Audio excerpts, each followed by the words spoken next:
Look at the camera. Look at the sky. The background is really nice. Yeah, this view inakwanga tamu sana. Kwanza usiku. It's very relaxing. It is. Actually, maybe some days I get good lighting, I can do like a video. Yeah, that's what Hapo hivyo kwa background. You should see that Britain building. Huwa ina work out. Oh yeah, just usually see it at night ukifanyanga new building. Exactly. Now me see it from the house. Okay. The one like has like pink colors. Exactly. Naekelanga miguu hapo. Take a sip as I think about life. That's I really didn't think you were this focused. Focused on what? It's like I'm actually shocked. I don't know why. Forget about that. Anyway. So guys, as promised, we are kicking off this thing. Daktari, a quick one. A new podcast, eh? A quick one. Pay me. Daktari, a quick one. You know the way guys are always telling us a quick one? Oh, a quick one. And then a quick one just goes like that. Yeah. And usually a quick one for themselves, the parents, the aunties. Their dog. They can even ask about a dog. Yeah, so a quick one, Daktari, a quick one. We're starting it with the one and only, very beautiful lady here. Aww. I'm trying. Nigod. And then Nigod. Nigod are my parents. You at least give credit. Okay, so who's my parents? They selected each other nicely. I agree. I'm actually a blend of the two. Nice. Looks dad completely. You look like your dad. Yeah. Behaviors, my mom. My mom is a very kind-hearted woman. You're kind-hearted? Yes. Yes. And you look like your dad. Yeah, I was about to tell you, there's a chick I once told that she walks like her dad.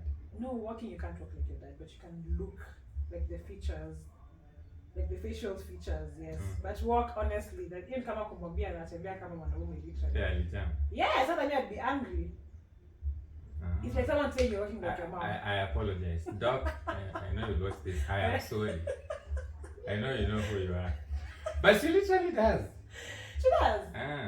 And I really admire that. He's like my role model. Oh, okay. Okay, I would have told you who, but yeah, you'll tell me. But before I go. I can tell you he's a doctor. But I don't know her. I don't know if you met her. You probably did. Yeah. You know the nephrologist at Northwest? Oh! I really like that guy. Oh! Okay. Yeah, like... But it does admit, like me and her were not so close. Yeah, maybe that's why I never noticed like how she walks and all that. But yeah, she's in the UK as well. I guess, yeah. But yeah, Dr. Ngigi is one of my role models. I think he's a very nice man. I like how he speaks, and he speaks the truth. And he doesn't beat around the bush. Yeah. But sometimes if you're not so used to him, you think he's being rude. He's being a yeah, bully, right? You think, what? You're like, mimi sitakwambia hivyo. Yeah. But he's a nice guy. We actually do get along. I don't know why. I don't know how. Yeah, we get along so well. Yeah, I find him really, really chilled actually. I remember one of our interactions, he found me, I went to review a patient in nephrology unit. And then I was like, hey doc, I really like to know how to put this line. And I was like, but, and I said, but you know here we can't be allowed to put it. He says who? I'm the one who says it you can put. So come here, I show you. And I assisted him. So that's the history. Okay. So speaking of role models, who's yours? My role model? Hauna? Okay, I do have. Ama tuliacha kuanga na role model. I do have. Well, she's apparently she's the only lady in Kenya who does manometry. Manometry. Oh, they manometry. want to take for the esophageal, the pressure for I think you can. I don't know if you know who she is. Testing for chalasia and stuff. Yes, those things. Apparently, I didn't know she was the only one who does it in Kenya. I didn't even know it was being done in Kenya. It is, and she's the only one. She's called Dr. Edna Kamau, gastroenterologist. You've not met her. I know, man. Hey, my God, she's fire. She is fire. She's my role model. Maybe I think that's why I'm really leaning towards gastroenterologist as a specialist. Yeah, but I don't know how to say it. She's tough. She's tough. She knows her things. And I think like starting out to be the only one doing one thing in Kenya, I mean honestly. Yeah, that's really, you know, the good thing about Kenya and maybe I say Africa is that there's so many gaps still to be filled. Yeah. You know, like you find maybe like there are like 10 nephrologists. I think okay, they're not 10. They're not 10. I think there are few, so there's still like lots of gaps, and then some of these things you end up being fast to do, second to do. Yeah, because like when you have special. Yeah, definitely. Like the other time when I was talking to Dr. Lavender, we were just doing a round, and I was like, "Hey, Doc, by the way, I think I want to become a gastroenterologist." I was like, "Nice, we are very few," and I'm like, "What do you mean you guys are few?" Like in my head, I don't know how many they are, but I'm like, maybe I should ask him. He was even telling me to join him in the clinics. Maybe he can give me some of his patients in future, because apparently there are very few. Really? And patients are many. I mean but the thing about gastro though, now there's gastro and there's gastro surgery. Yes. So which one do you want? For the IMED one, definitely. For the IMED one. And what's the line? Like wanamwanga aje sasa huyu ni patient wa gastro. Ama huyu ni wa, I don't know, but because you live and find that they share some of the procedures like ERCP and stenting. Either can do. So let's say Lavender is gastro IMED. Lavender is IMED. Then Dr. Ngugi is gastro surg. And Tara is also, I know Tara is also gastro surg, yeah. Both of them can still do endoscopies, can do OGTs, can do ERCP and stenting. Fundoplication. They both do fundoplication is surg. That's surg, yeah. That's surg. Okay. So you say she's called who? Edna Kamau. Where does she work? Kenyatta. Kenyatta actually. Yeah. Was she a lecturer or something? Yes. Actually, like she was the one in charge of the ward that I used to be in, just called 7B. It was like gastro ward. Then one day she just came and she's like asking people questions randomly, and if you don't answer, you fail. Like you failed the course. You failed the rotation. Wait. Just during the rounds. Yeah. During the rounds. Wow. But you know, for me, like, you know, the way for some reason people usually believe I'm very confident. I also believe I'm confident. So there's a way also when I answer questions, you just believe. Yeah, you have some confidence. Yes, I'm confident. So she was like, at least for you answer during the round, so at least I'll give you a 50. I think that thing really plays a big role when it comes to oral exams. Confidence. Because I remember also like me, I know myself. When it comes to a TMCQs, they all usually look like answers. So I usually nikifanya MCQs, you just pass by the grace. Yeah. But when it comes to now speaking, you know. Plus, if I find MCQs, especially if there are many, you get tired. Yeah. Oh my god, like let's say if you have like 100 MCQs to do, by the time you're reaching number 80 something, you're just so tired. And you remember Uko better, like you've skipped quite a number. So you have to again go back. I don't know. But for me, yes, orals are really good. You're good with orals. I think I'm good. But you also speak very fast. I do. Maybe I do. You know that you maybe do not pass. You confuse the lecturer. Like whoever is examining you didn't hear, so they don't want to look ashamed. I tell you what, maybe a joke ulisema. So you're okay, yeah. Must be true, or whatever you say. That must be true. There's a time, there's actually these patients, the whites that actually come to admitted in 7th floor. And they still say that I speak too fast. That's not West. Nairobi West. They're like, hey, Daktari, please just slow down, because yesterday when we came, we didn't understand anything you told us. So I was like, okay, fine. So this is, but the reason as why I speak so fast is because growing up, there is a reason. Shocker. It's not like I do it intentionally. I think it's like my upbringing. So my dad talks very fast. When I was a child, like he'd send me something, I was like, huh? All the time. And then also it took me really long to be able to talk. Like I was taught how to talk by my younger bro. Like we have like a 1 year difference. You're not autistic, right? No, I'm not. I suspect you never know. I'm not. But it took longer. Like I was like already 1 year and I couldn't even say a word. Really? So my bro was born. So I think they must have thought you were very young. Yeah, exactly. Like I was slow, I was big, I was fat. I was not able to walk. I had to be bought like the baby walker. I was able to move from one point to the other because apparently I was big. Congratulations. Thank you. I've come from far. Again. What was your I've got in as you can see. Obviously, yeah. From the story I hear. Ulilia immediately. Yes, immediately. Because they used to. No. But then what happened to that? So this state that they spank children, they turn them upside down and spank. Yeah, and we don't do that. I've never seen it being done. I've never seen it being done. Like even in cartoons, that's how we knew. Oh yeah, there was that cartoon. The Gramps twin. Yes, exactly. Gramp twins. Yeah. No, the Gramp. Yeah, they used to be slapped. Yeah. That doesn't happen by the guys. That's just cartoons. Even in movies, we don't do that actually. Yeah. I think probably they used to do it Kitambo. Maybe. Yeah, those these things happen. But I find it very, I don't know. Maybe that was the way of stimulating children. But even in stimulating, just assuming maybe there's meconia, maybe there's a risk of aspiration. I don't know. Well, you see they're upside down, so they won't. They won't aspirate. Okay. I don't know. I don't know where that story came from.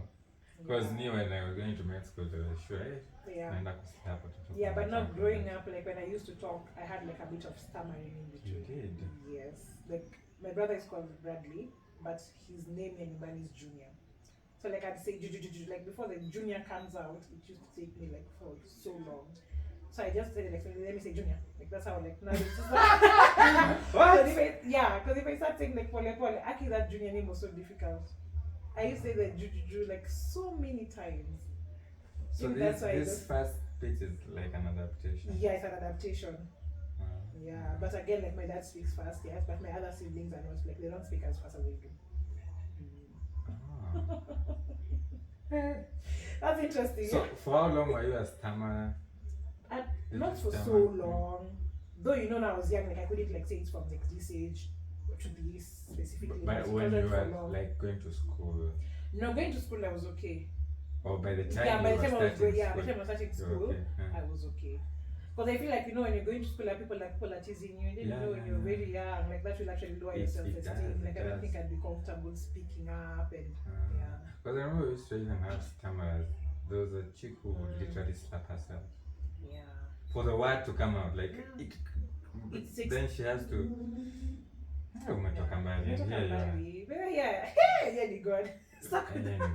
Because I don't know. You're the record holder of the fastest speaking.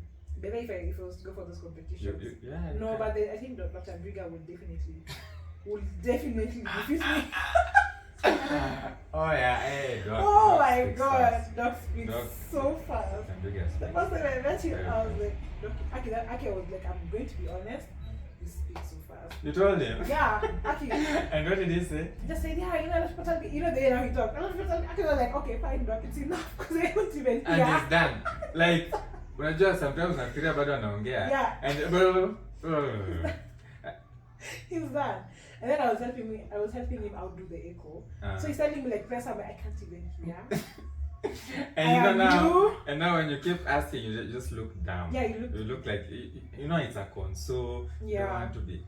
A friend of mine used to work for him, Dr. Fauna. She's now doing MD in Moi.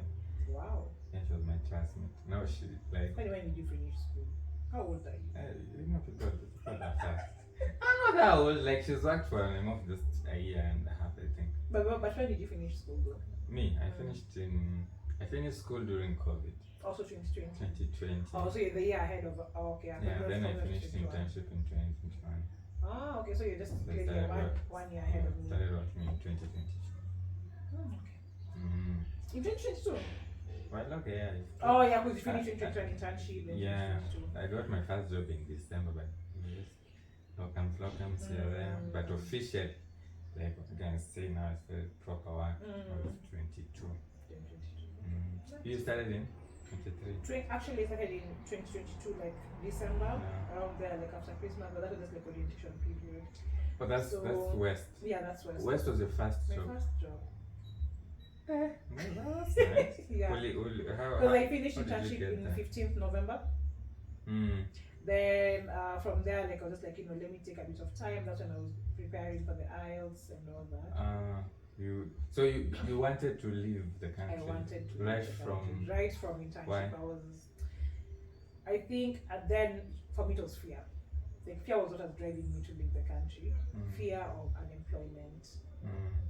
and fear that if you're employed, you're going to be underpaid and overworked.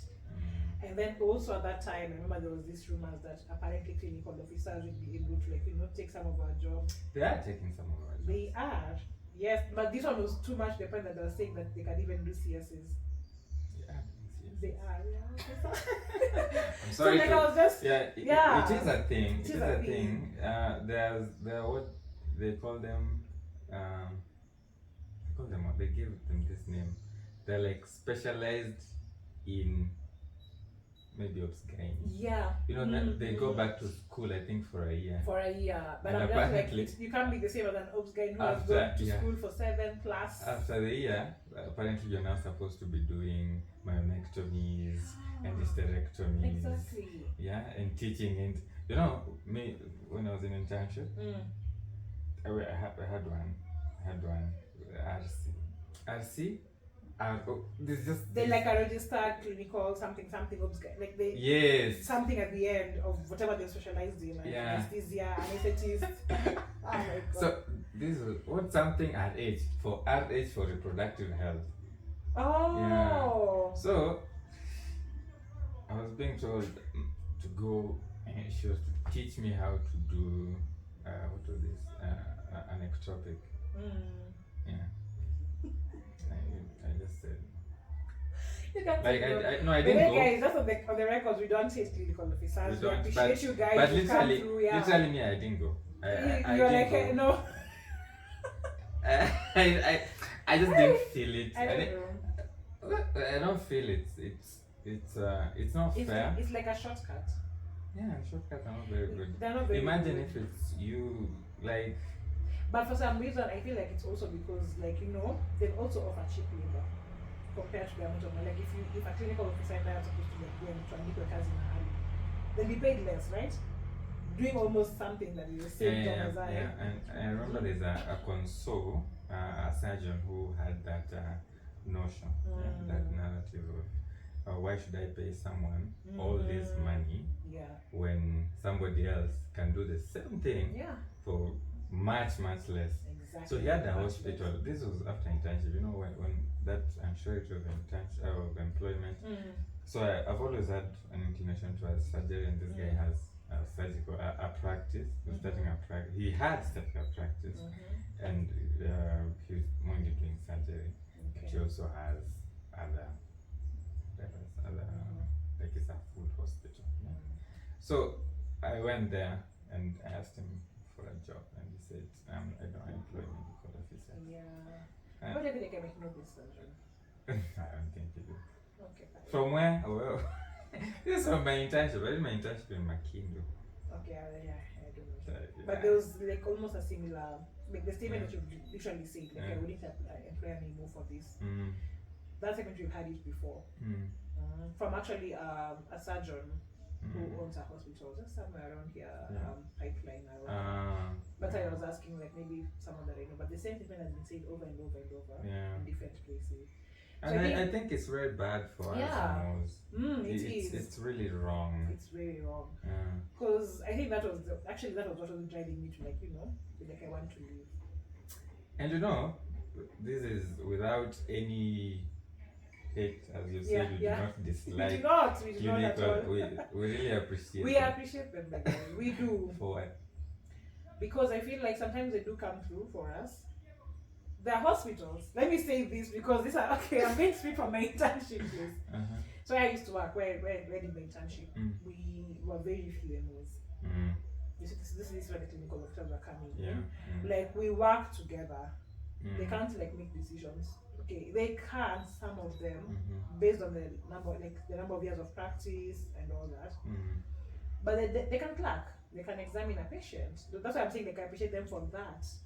So that when you come, I'm not saying that we are seniors, but kinda.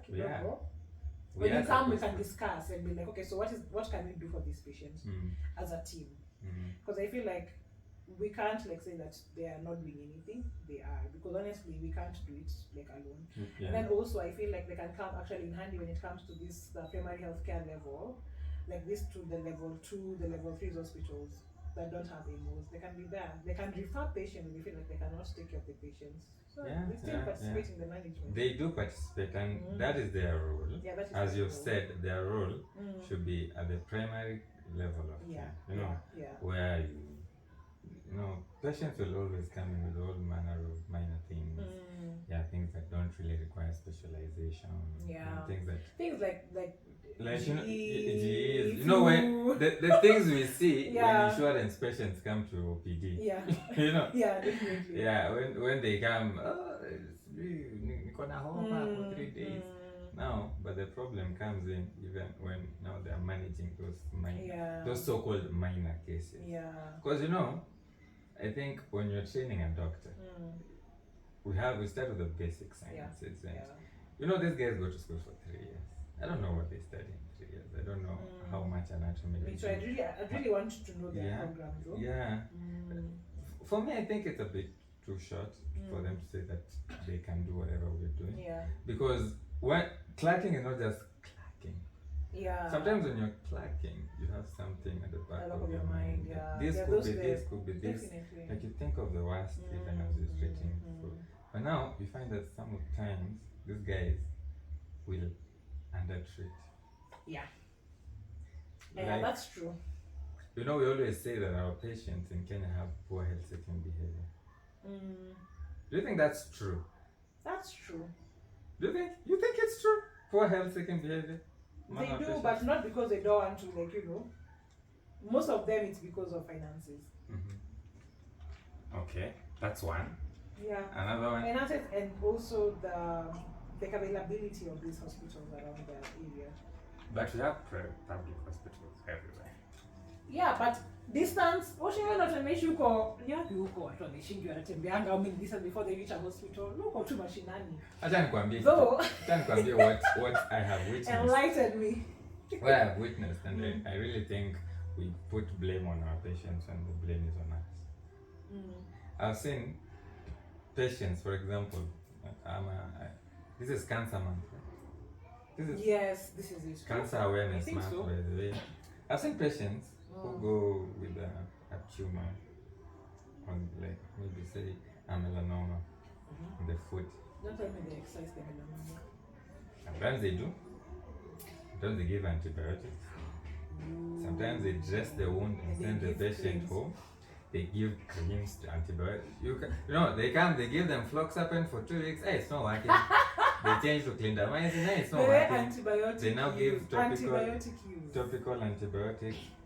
And then you see, now this patient comes with lymphadenopathy. Now, the thing that you would have thought, this black lesion here. Let's do a biopsy. This could be something.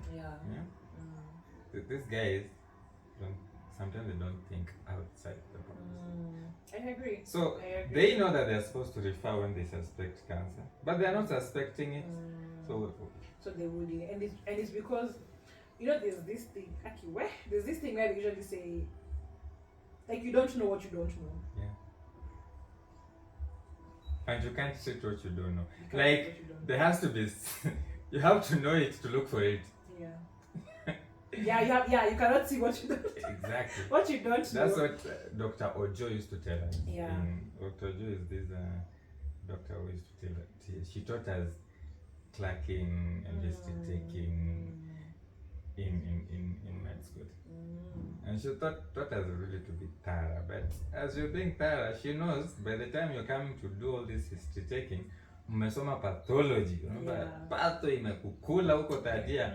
So by the time you're coming now to start doing history taking, these things are just clicking in your mind.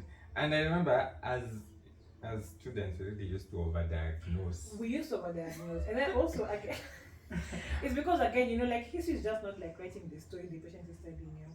Like, there are those positive, important positive and important negatives that you need to do behind the out. And at a time, like, that lesion in the leg, how many times have people treated TB as pneumonia? Severally. Severally. Yeah. Remember, I had pneumonia last week, I had pneumonia a month ago, and you still keep on giving antibiotics. Now we talk augmentin, you're going to cephalosporins, you're going to fluoxacillin. And I don't like when people give these fluoroquinolones a lot. Antibiotics in general, I think we abuse antibiotics. I feel like you should really have a topic on that, just like educate people on antibiotic use, because everyone thinks everything requires antibiotics. Yeah. Be it a flu, be it what. Let me tell you, when you go to these public hospitals, self-flagell. There's even a meme. There's even a meme that goes out two goats just coming in. Name the duo self-flagell. Like patient you can say it was on Twitter. Like patient amekuja tu hata for an elective procedure. Self-flagell. Like everybody is on self-flagell. Oh my god. And it sounds like a joke. Okay, but it's true. But right now, self-extraction is supposed to be like third line. Yeah. But it's our first line, and there is a lot of resistance. But it's so sad it's our first line, because like even just the other day, my nephew was taken to the hospital. He had tonsillitis, and he was given self-extraction on IV and start medication. Then from then they give you augmentin to now go and use at home. And I'm like, these are two different classes of drugs. Why do you even give this self-extraction first of all? First of all, most likely that tonsillitis is viral. Definitely. They don't even require all those antibiotics. But anyway, so those were actually my main reasons. But again, I just realized like I shouldn't allow fear to drive me. Like I understand like things in Kenya are not so good, especially like for us medics. And it's even so sad because even currently like the interns who finished last year July, they're not been posted.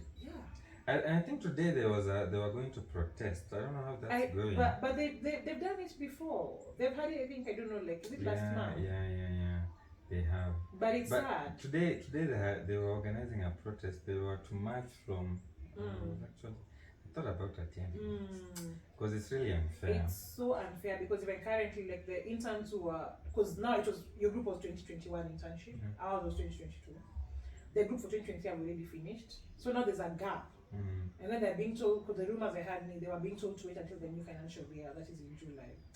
So that's a whole 1 year of you sitting at home, because no one can employ you. You don't have a license.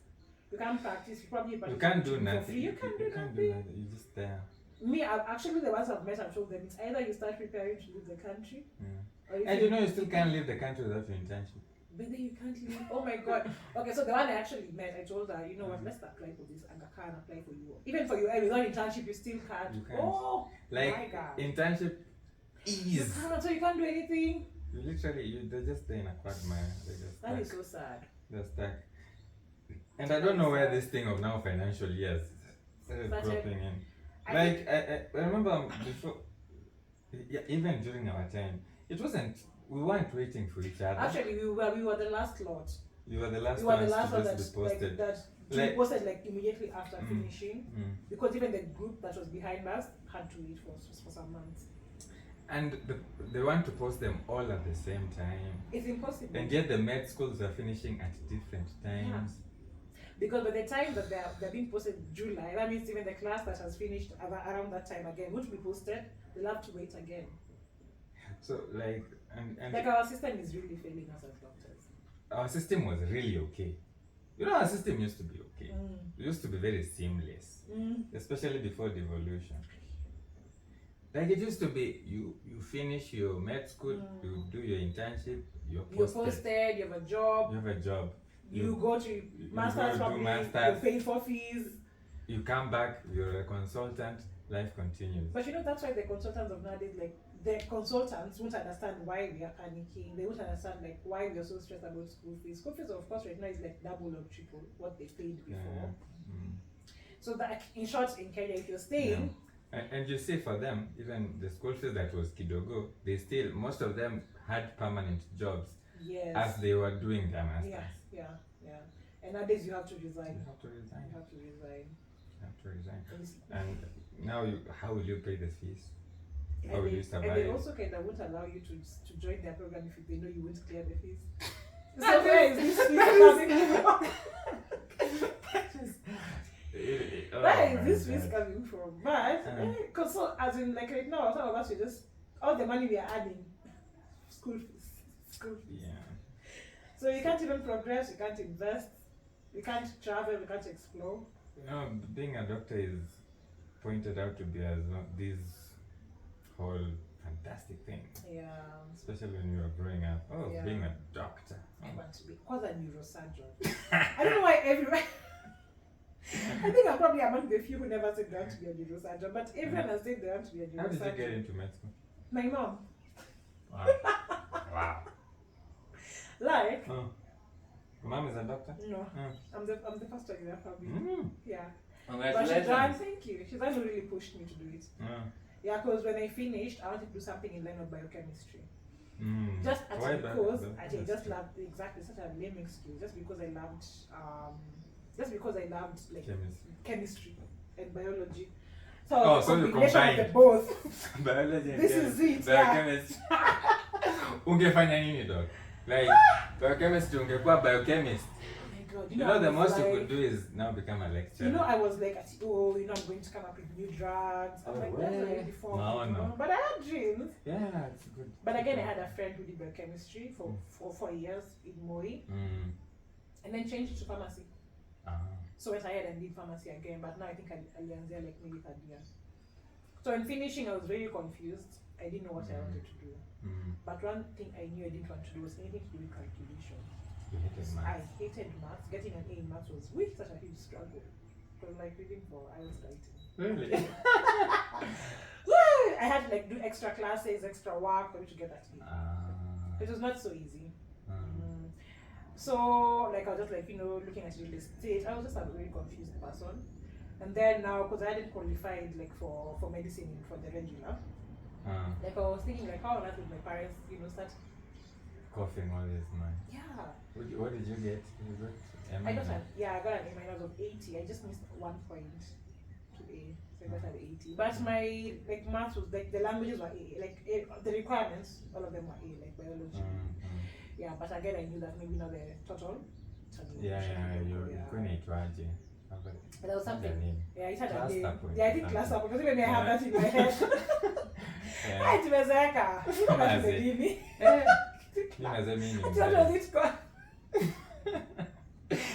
It's kitambo, those things. And you had a formula for calculating your cluster points. Yeah. And that time we knew it. Okay, but I did my KCSE under very harsh conditions. So I think even that was really, How's where were you in high school? I was in Pangani. You're in Pangani? Yeah. Yes. Which year are you in Pangani? 20, I finished 4th year. Form 4, 2013. I know somebody went to Pangani. Yeah, in Pangani. Nice. It's a very nice school. It is, Very strict. I think maybe Pangani, shout out to Pangani. Hi, Pangarians. Oh, you're called Pangarians. Yeah. Pangarians sound like Pangalitis. Panga. But like the one thing about that school is it will instill discipline in you. You see the way I get to work on time. I wouldn't say it's something that it's the school. Really? You can't afford to be late. High school, Yeah. And then I have even when the summer I'm writing is like I need to make sure that my work is good before I leave the hospital. Yeah, I think it is. Now I can read. The person I know from Pangani was also very organized. Most of us are like that, but most of us, if you meet us anywhere, you just tell. Very disciplined. Ilikuja na bit of mateso hapa na pale. But you're very disciplined. Na vile tunakuanga tunaona watu wanasoma Nairobi au ni like even how we walk, you'd never see us. How you walk? Yeah, you'd never see us walk on the grass. Like even today when I was coming, I used the path. I didn't kafika. Nice. Hacking it's just in that. So you cannot go and scared the car back kuna makosa they someone is watching. But yeah. But under harsh conditions also they'll tell you candle. The other hospital. There are very other harsh conditions. So I thank God for this. She was pregnant. No, excuse me, I don't have a baby. Do you have a boyfriend to see this? I said, what? Mzee umesikia hiyo maneno? Huyu ni mother of 7. That was not. Nyadimu Festus. Oh my God, yeah. But you did well. I did well. Yeah. I was torn in between, but where I knew is definitely I wanted pharmacy. Pharmacy was my first choice. Yeah. So what my mom was like because of the biochemistry. Yeah, plus again I wasn't so sure if I wanted to be in like a bloody environment. Like like all those. I don't like needles. In fact, you've never seen me prick a patient. I don't like it. You don't prick patients? I do nowadays, but for sure, okay. My first pricking was as an emo. MOI, you didn't prick. What do you? Med school, you didn't prick. No. You didn't. Like you didn't put a line in med school. You didn't draw samples in med school. Hata kupima malaria. Oh my god. Really? I did everything as a emo. Okay, no, I said, who on earth did we employ? But yeah. You can thank them. But again, the medicine is very good. Actually, it's not I know. Yeah, so it's more like the content I don't is like good. It. Content is good. But I think that's where me and you are very different. Because for me, I'm hands-on. Yeah, even remember like when we used to do nights together, and I used to be like, okay, yeah. I can leave for you all those things for you to do. Yeah, I will write and I will, Yeah, I don't mind putting lines, taking samples. Yeah, and like I can do those things. Yeah, and even that's why you don't see me like really leaning towards surgery. I don't like those cutting. I don't like blood. I enjoy that. No. Like once you don't find it satisfying. It is. The only procedure I enjoy doing is a CS. That's why I was really leaning towards obs-gyn also as a specialty. But now with obs-gyn, it's just an emergency. Everything is emergency. But wait, you enjoy doing a CS? I really did. I think a CS is one of the messiest surgeries. I loved it. I did it. With the liqua and meconium. Beautiful. How is that beautiful? The baby crying at the background is what makes it beautiful. Really? Oh, I'm scared to go to Lia. And you're just like, wow, na nini yo. But that is good. I think that that was if I said if I was to go back to theater, I would do it.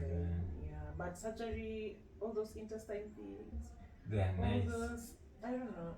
I think maybe that's why we and I are very different. Yeah, let me tell you. The other day I was watching a surgeon remove a gallbladder. No. Is that the section? Open or laparoscopy? No, open. There is the section that is moving it, blunt dissection like below. Damn, so sad. I was even asking, doc, unasikia mzuri sana.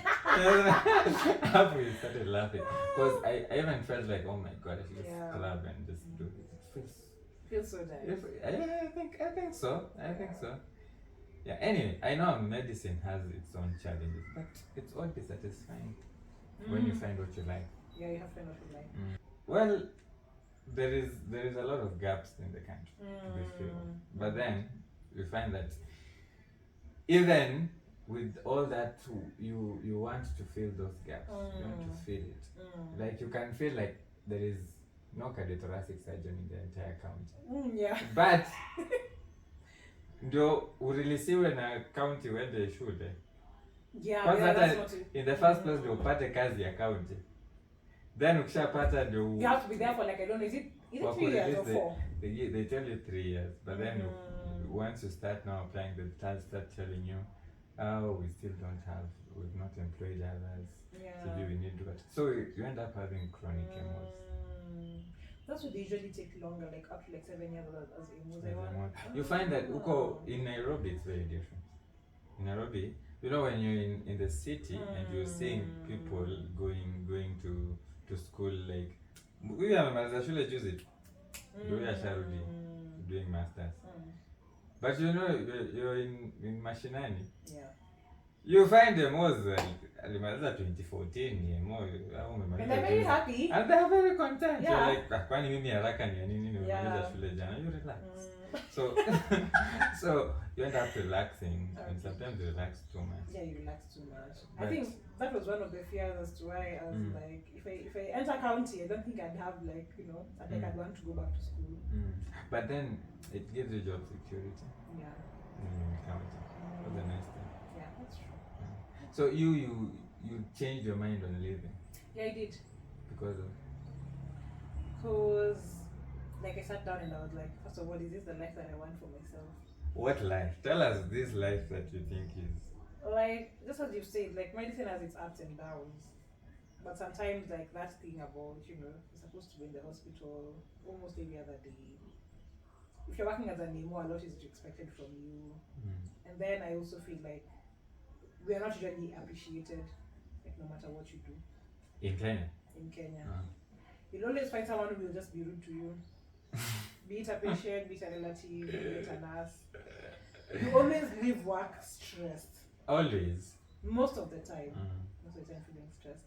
So I told myself, do I want to be like this, like 45, being called, Daktari, where are you? There's this patient who is like, pretending to leave, pretending to do what, because you've not scammed, because I decided I don't think that's the right one for myself. So for me, I really want to retire. Or rather, I don't want to work for someone. Doesn't make sense. Like I still want to be a doctor, yes. But I want to be self-employed as a doctor. Like I want to have my own clinic that I'm running.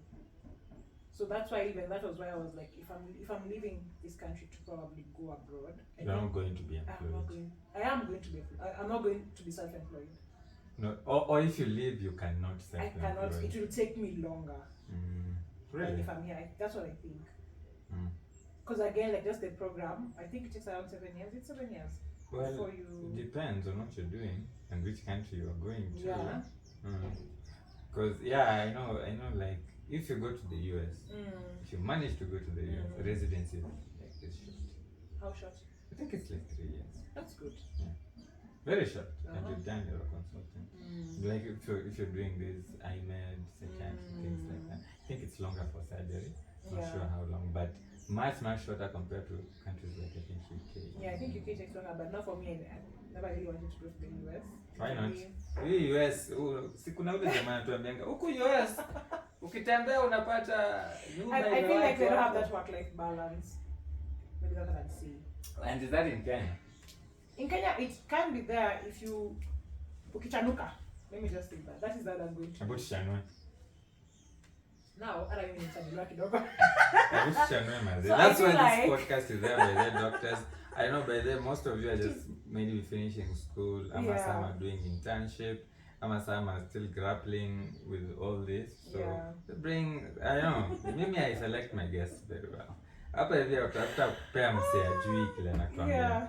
So, huyu ni kama ameshachanuka kidogo. I'm still learning. I'm a work in progress. I know it takes time. Maybe if you invite me 3 years from now, I'll have other things to say.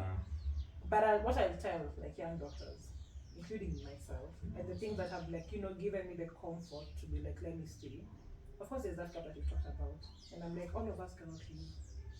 I'm not saying that I'm remaining behind because I'm patriotic or anything. But you should. I should, I should. Yeah. But just aside from you should have life aside from medicine. Like I feel like when you realize you have life outside from your own career, then things will flow. Let me just tell you, okay, so this is what I'm saying, yeah?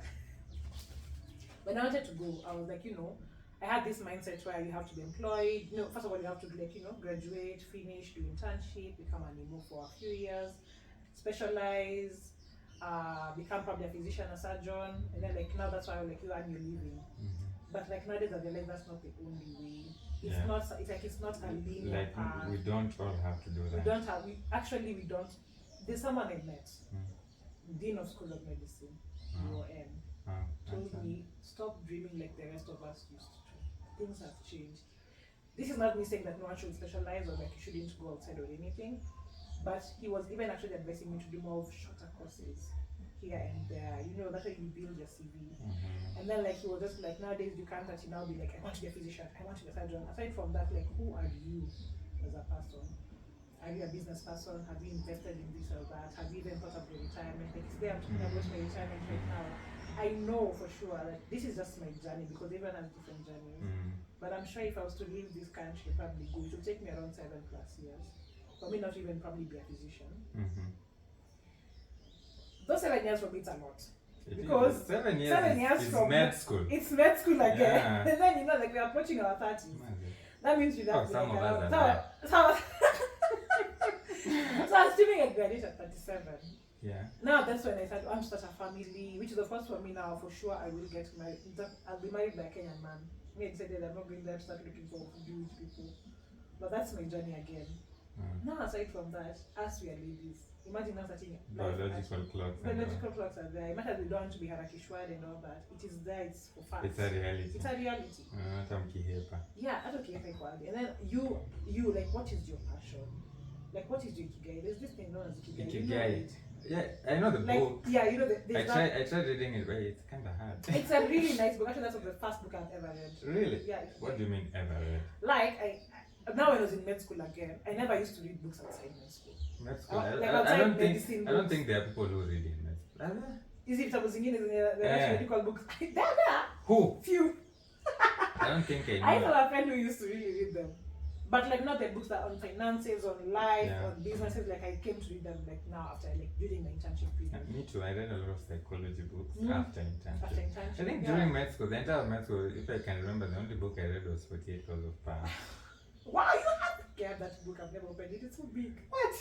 It is so big. Well, you should read that book. It's so big. I should. You should read that book. I have it, and it's so new. That book is amazing. I know. That book is amazing. Like, okay, me, I read it because I was struggling with campus politics. But then I realized it's more than just politics. It's like life.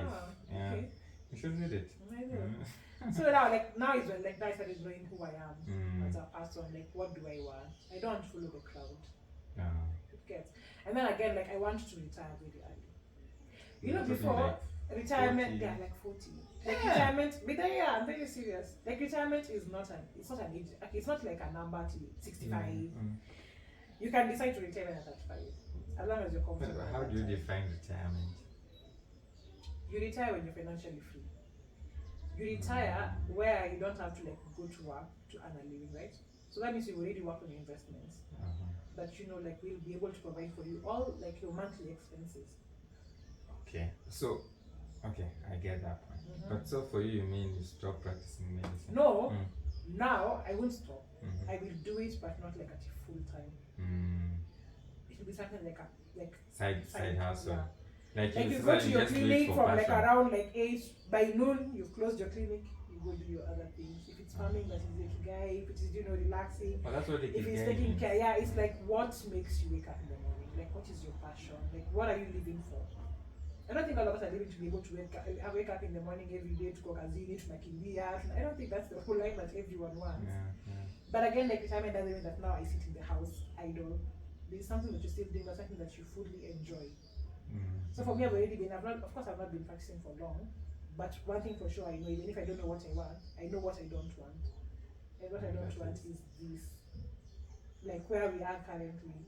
The struggling, the overworking, the underpaying, the stress, every day in disciplinary meetings. Micromanagement. Like for sure I know that is something I do not want. Nimekuwa on leave, I really job and I scare already anxiety. I realized sometimes our jobs are really stressful. Yeah. I remember I was on leave in January and I came back and I was told now I have to go back to work. I felt sick. Like nilisi, oh my god, like part of December and January, I was so free. I was like, look at this person, social media.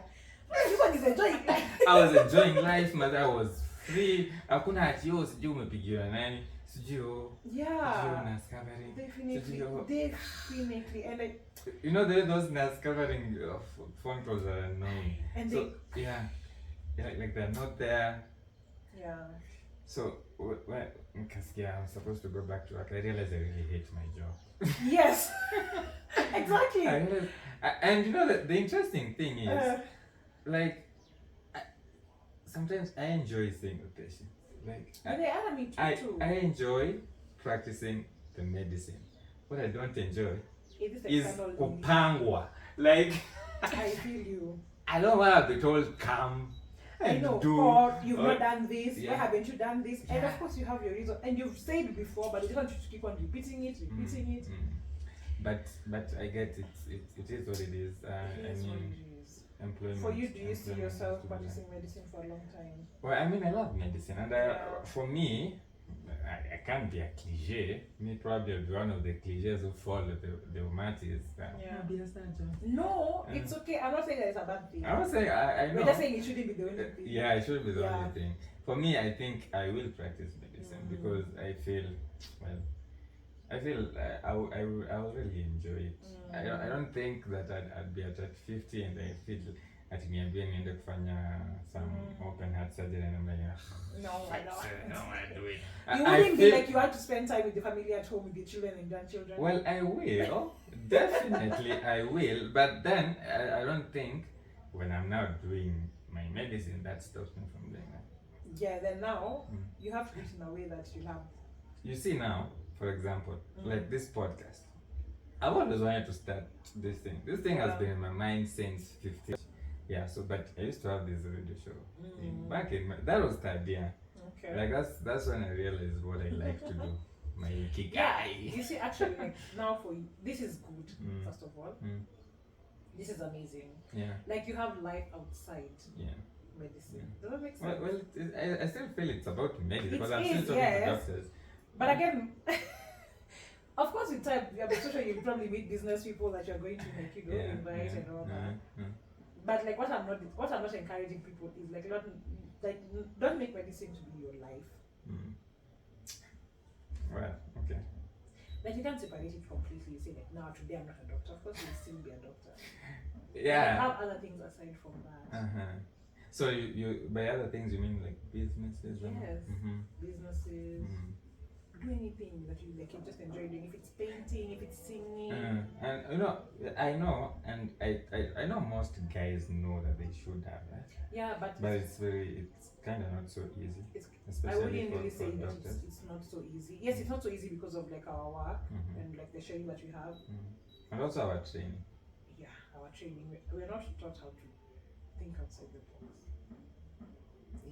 Honestly, I can't lie. No, that looked an easier word like kuyeka, but we don't think outside the box. Yeah, what I really sometimes I feel limits us is that in medicine we have mostly protocols. Yeah. So we are taught to think when this is this, do this, do this, do this. So sometimes when something is like outside kidogo, it kind of like it looks and like even when it comes to investments, it's so hard for doctors to put their money where they're not sure if the money will come back. Most of the investments. Most doctors are very safe. Yeah, we play it safe.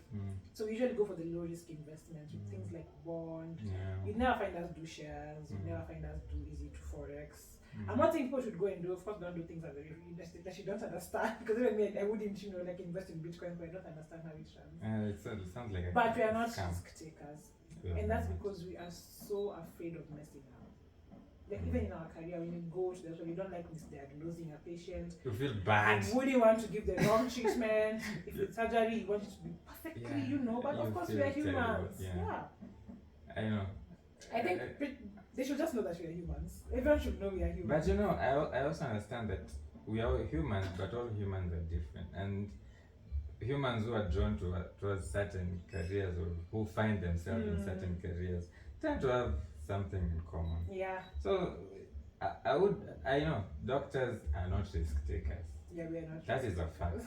Most of us do not take risks. Yeah. Most of us are very safe. And as you said, even when you we are afraid of mistakes. We are so afraid. Do you know how many times in outpatient the way people usually come for medication, for prescriptions? I always have to keep on going back to check. Like before I let the patient leave the room, I'll say with them, be like, let me confirm. Yeah. And then confirm again and be like, okay, now you're good to go. Because you're just so scared of making mistakes. Imagine. Because you know that one mistake like this, your license is gone. Everything can go up. Everything is patient can die.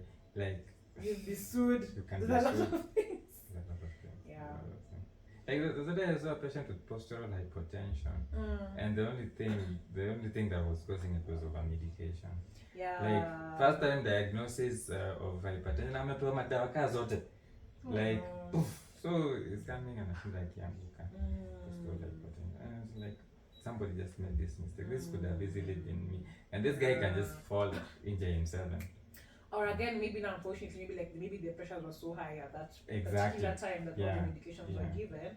But now there are medications that are very notorious for that postural hypertension, like thiazide and all that. Exactly. Then you see patient follow up, lost to follow up. So whenever akuja, it's hypertension. So you're saying we take risks? Nowadays, I'd say my risk before it used to be low. Nowadays, I'd say like I'm medium, like I'm ready to invest my money. So how are you like mitigating? How are you improving your risk level? Imagine, I feel like it just comes with time. But you do. I do. Maybe you tried with investment. I tried. Well. I started really. I play safe. Me, I'm going for bonds and bills that I'm so sure the government will give me back my money. The nowadays I've gone the extra of, in farming. If farming is really 50-50. We didn't know how the You're a farmer. Yeah, I am a farmer. What do you farm? Just sugarcane. You farm sugarcane? Yeah. Muluya lazima tu farm. Actually, we're harvesting in like 6 or 7 days. Really? For a whole year I've had it. Just wait. Congratulations. Thank you. How many hectares? An acre of sugarcane. I started pole. I think with time it will get easier. Yeah. As you learn it. As I learn it, yeah. Just can't start actually. And that's also I didn't have a lot of money, so I with whatever I had at that particular time. But I'll encourage young doctors to just So did you lease land or it's family land? I leased land. You did? Yeah, I did, yeah. How much is that? I leased for just a year. It cost me around just 50 years. Daktari, that's in Kitale? No, in Bungoma. You're from Bungoma or from Kitale? Yeah, from Bungoma, but tulihamia Kitale. So Kitale. Bungoma and Kitale. But that's is it the 2 hours? 2 hours. Yeah, I think so, yeah. So outside, that's what I've been challenging myself. Outside, apart from being a doctor, who else am I? Yeah. Does it make sense? I understand. I get you. I don't want to just live this life taking care of people. I'm taking care of myself. I understand what you mean. Me, for the last since I finished internship and I started working, I think this is the first time, I'd say the last month or so, and sitting here right now starting this podcast, this is the first time I'm doing something outside, it's not medicine. I'm saying, pick your locums. Yeah, because remember I used to ask him, okay, so I'm like, okay, Nyadimu, please do this shit for me. No, nikitoka hapa, ninaenda hapa, ninaenda. And I'm like, unalalanga saa ngapi? I never used to understand what you used to do. Nimepiga locums, I've really worked. I've really worked. And I don't know. Sometimes, to be honest, I've been, sometimes, even when I was doing those because I get some free time, I'd really feel bored. I couldn't really sit in the house for a weekend.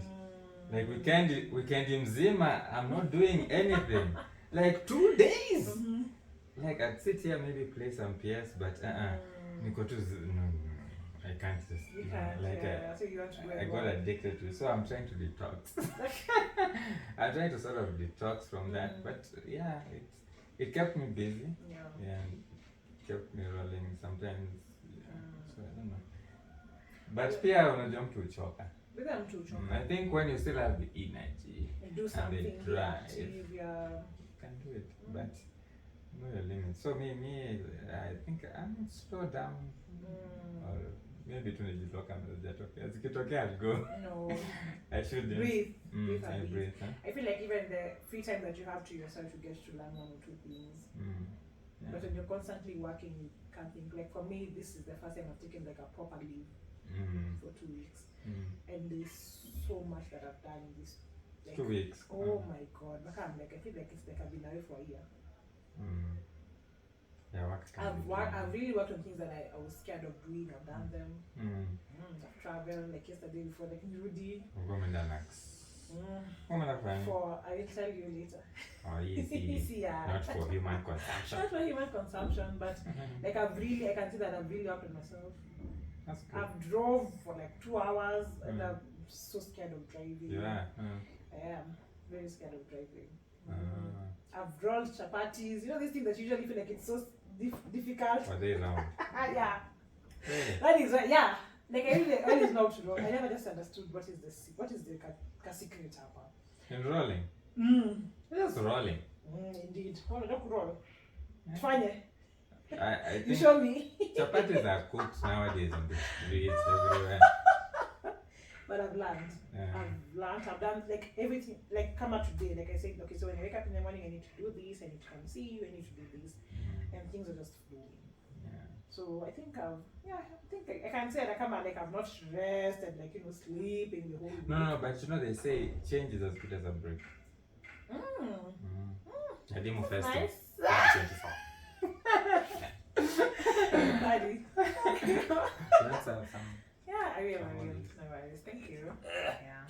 Yeah. So change when you just a break, like so. That's why sometimes when I used to do those locums, they really weren't that tiring because they're in different hospitals.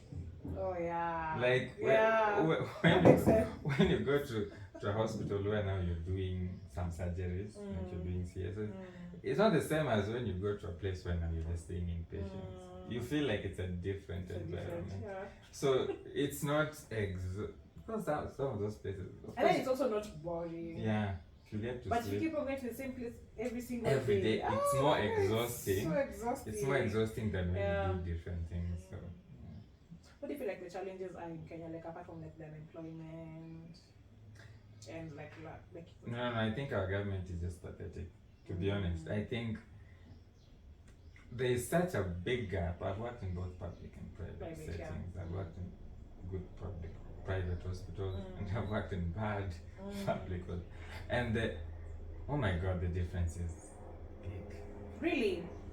No, I mean, you come mostly towards the private side. Where did you do internship? I did it at Nazareth, but also Nazareth is like a mission and a private. My friend, you should. These county hospitals. They're not good. What do you mean they're not good? They're bad. What are they doing? Oh my God. What is it that they're not doing? Like there's just no resources. Oh. Like there are no resources.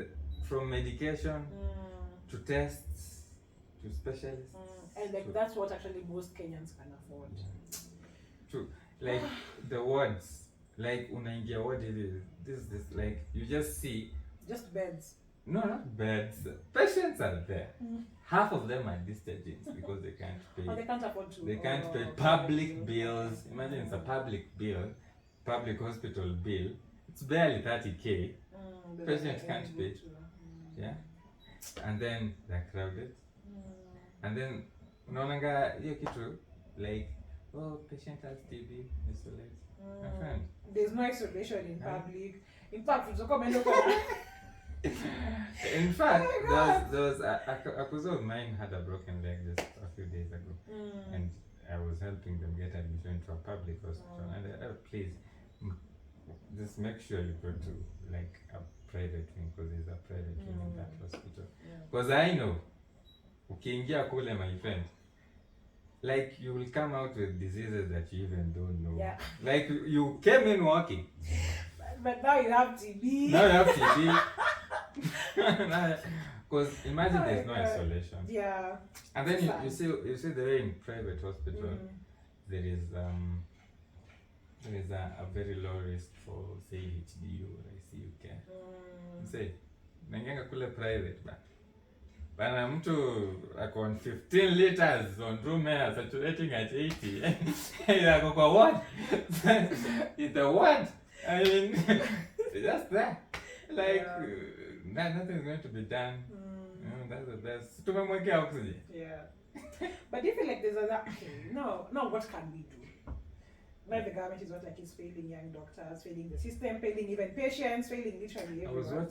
I watch a lot of TV. I was watching this show. Not big. No one Kiona, but I don't like this one doesn't look very nice. It's called New Amsterdam. It's a medical drama TV show. So it's like I was looking at it and comparing it's a public hospital sort of in the States, but now it's sort of has similar issues to what we have here, but of course on a different level. Yeah. So I was looking into it, and they're not dependent on the government 100%. What they do is they look for donors. So like they look for private donors. So the hospital is independent of the government. So but then they get, I don't know if you're getting my gist. I think there's a hospital that does that. Kisii level 5. Kisii level 5, all revenue generated doesn't go to the county. Stays in the hospital. I think they give but small percentages, like 5. So everything that the hospital generates remains in the hospital. Then they can get other donors. So these guys were hosting like a donation where guys come and donate for the hospital. So as a hospital, we decide we need an oncology unit. Okay.